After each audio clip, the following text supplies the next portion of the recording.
খালি কবরও যাও, মুনকার আর নেকির যখন আসে চোখগুলো হবে নীল রঙের চোখ, ভয়ঙ্কর। কেমন চোখ ভাই? নীল রঙের ভয়ঙ্কর চোখ। আমি বলি একটা হাদিস, কোন একজন নবী আল্লাহকে বলেছিলেন যে আল্লাহ, আমি মারা যাওয়া কোনো মানুষকে দেখতে চাই, সে কেমন আছে। এটা শুনেন ভালো করে হাদিসটা। মারা যাওয়া কোনো মানুষকে আমি দেখতে চাই, সে কেমন আছে। আল্লাহ পাক সেই নবীর আরজি কবুল করলেন, বললেন আচ্ছা ঠিক আছে দেখাচ্ছি।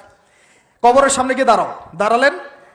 1000 বা 2000 বছর আগের কোনো ব্যক্তি যে মারা গেছে তাকে কবর থেকে চিন্তা করা হবে। নবী দেখছেন এবং সে ভয় থরথর করে কাঁপছে, এখনো ভয় থরথর করে কাঁপছে।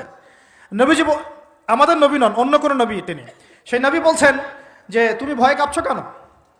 তুমি কত বছর আগে ইন্তেকাল করেছো, কি তোমার হালচাল বলো আমাকে। সেই ব্যক্তি বলছে আমি আজকে থেকে 1000 বা 1500 বছর আগে মারা গেছে। আমি ভয়ে কাঁপছি।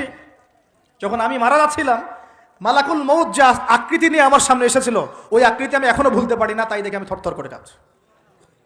তিনি বলছেন যে আমি 1500 বছর হয়ে গেছে আমার মউতের, কিন্তু আমার দেহ থেকে এখন পর্যন্ত রূহ কবজ করার যে কষ্ট, এই কষ্ট এখনো যায় নাই।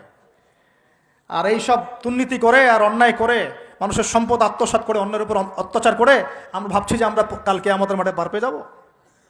খালি কবরও যাও, তারপর বুঝবো। আল্লাহ রাব্বুল আলামিন আমাদের সবাইকে হৃদয়ের চোখটা খোলার তৌফিক দান করুন।